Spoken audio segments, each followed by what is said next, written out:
I think if it would be perfectly fine for, whoever's the boss, whoever's in charge of this pilot to say, like, yeah, maybe don't make political statements.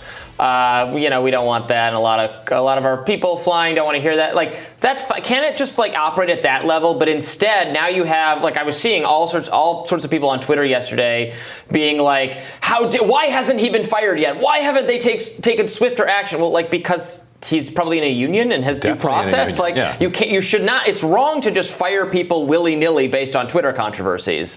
So, and then there was even people saying imagine if he'd said something pro-ISIS, you'd think they'd have done something. Like those are remotely the same kind of level of statement.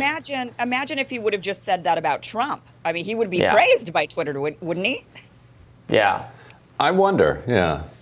Well, he would if he'd said it. What if he'd said yes? Right. Well, then he'd be a resistance hero, right? If he'd said something bad about Trump, yeah. Right. Yeah, man. My whole take on the "Let's Go Brandon" thing is that it's kind of funny. It's kind of cute. The initial video is really funny, where the reporter or whoever it is gets it wrong. That is hilarious. Yeah, and the whole thing is I think kind of funny. Now I agree with Robbie and I don't need a political lecture, from the pilot just as you're about to take off. But what I tell my kids when one of them is bothering another one, it's like, look, they're just trying to get a rise out of you. Ignore them. Mm-hmm. They're trying to provoke a reaction. So that's what I would say to liberals out there who are frustrated at this "Let's Go Brandon" thing. They're trying to get a reaction out of you. Just laugh at it and move on. It's not that big a deal. And it's even a little bit funny. And conservatives who want to be like, why is this a big deal? Why can't the pilot say something political in a non-political context? I have to remember, they were really mad about that in sports when sports people make minor political gestures, right? They're like, no, how dare you? Keep my politics out of that. This is very similar, exactly similar. Except that the person kneeling right before the football game wasn't about to press buttons and take you into the sky. Right. So in fact, the people complaining about the pilot's expression of politics are even on safer ground, so to speak. Yeah. Yeah, I mean, it's definitely reprimandable. I'm not going to. It's definitely reprimandable. This pilot, should get maybe definitely a discussion with the management. No matter your political views, I don't think you should be expressing them, at work in front of a bunch of people when you don't know what their political views are. But to compare it to ISIS is a bit much. I would say. Of course he might. And also, this is why you don't just fire people willy-nilly based on Twitter controversies. For all we know, he doesn't know what the real context behind "Let's Go Brandon" is, right? That it's not obvious. You have to know the thing. I've talked to people, even people relatively politically keyed in, who are like, wait, what is that? I don't get what that is. So maybe he just thought it's something people are saying. So it might not have even been intended as a political remark, which is why you should not, rush to conclusions to punish people for speech. Good point. I mean, he might have just thought it's just something that evokes laughs, and he just wanted to get some laughs out of the people. Right? At a fundraiser last night, according to GOP lobbyist Sam Gadoldig, Kevin McCarthy and Jim Jordan were giddy about the prospect of taking the House next year, with McCarthy showing off a model that projected a 50-seat pickup if the Virginia numbers hold steady. There was, of course, a different approach that could have been tried by Democrats. If they had passed their reconciliation bill by the summer and spent the campaign talking about everything in it, they'd have had something to actually run on. It's a crazy idea, but maybe they might want to try it sometime.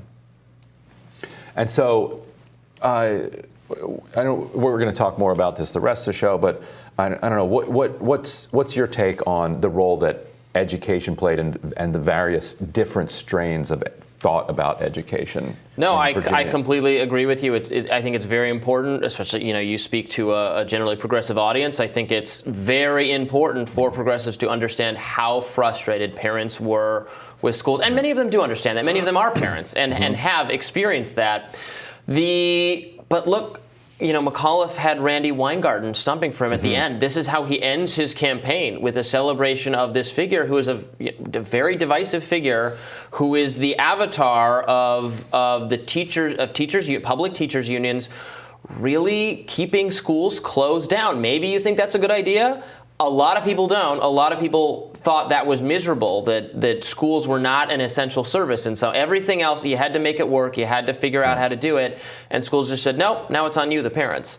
And then they said, and there was contempt almost for the idea that parents would want to be involved in the education when you said for a year, it's up to you, sorry. Right.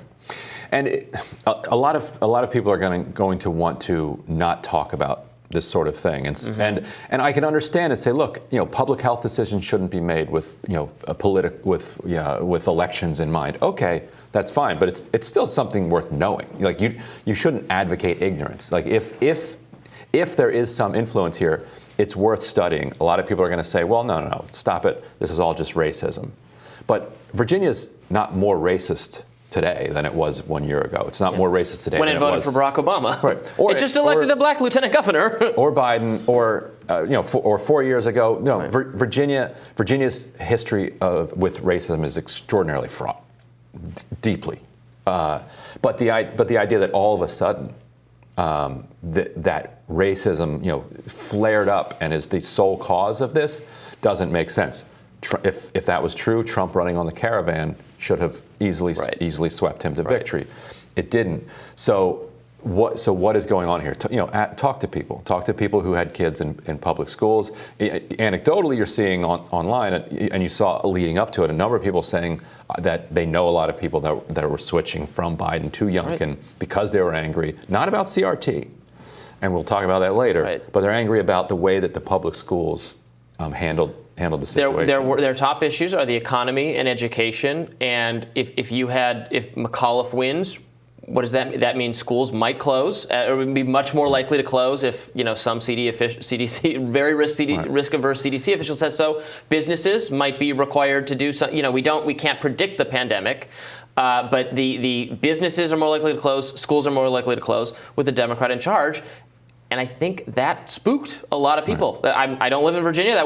I'm not a Republican partisan. I don't have a lot of affection for the Republican Party at this stage. But that would have spooked me if I was a parent, if I was a small business owner.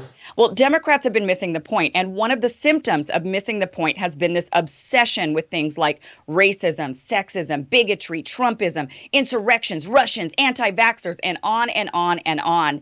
And yes, the two packages they're crafting and will hopefully put forward at some point, don't focus on these cultural hot-button issues, but instead focus on things that would help average and poor Americans. This is true.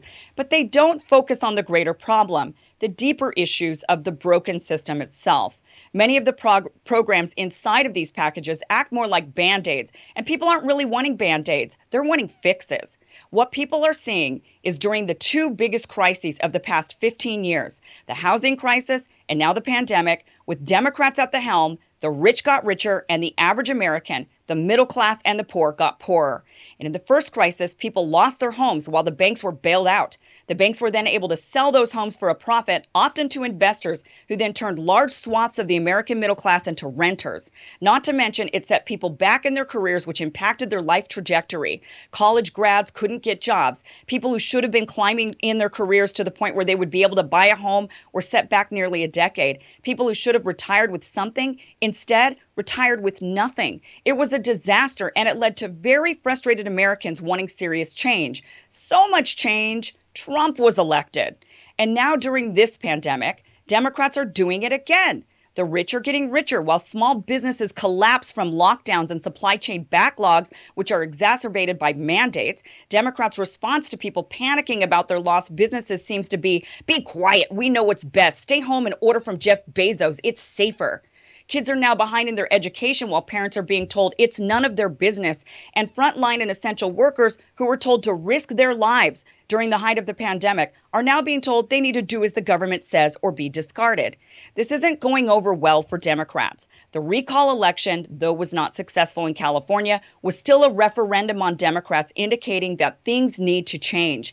These elections in Virginia and New Jersey are a referendum on Democrats indicating things need to change. And Edward Dunn, who is now most likely ousting the president of the New Jersey State Senate, is a referendum on Democrats indicating that things need to change. change. And that thing that needs to change isn't give us things to make us happy, though they should be spending our tax dollars on things that benefit us and not their donors. But the real message is stop thinking you know best. You're actually ruining our lives. Get out of our way. Give us a shot at the American dream, which is home ownership, steady, good pay, quality, affordable education, good health care, the ability to have, if we so choose, a stay-at-home parent in the household. We want to start our own small business and afford to take annual family vacations to the Grand Canyon or Disney World. And we don't want to worry about all of that suddenly going away because some big money interests buying off our politicians got greedy and our government stopped listening to what we the people want.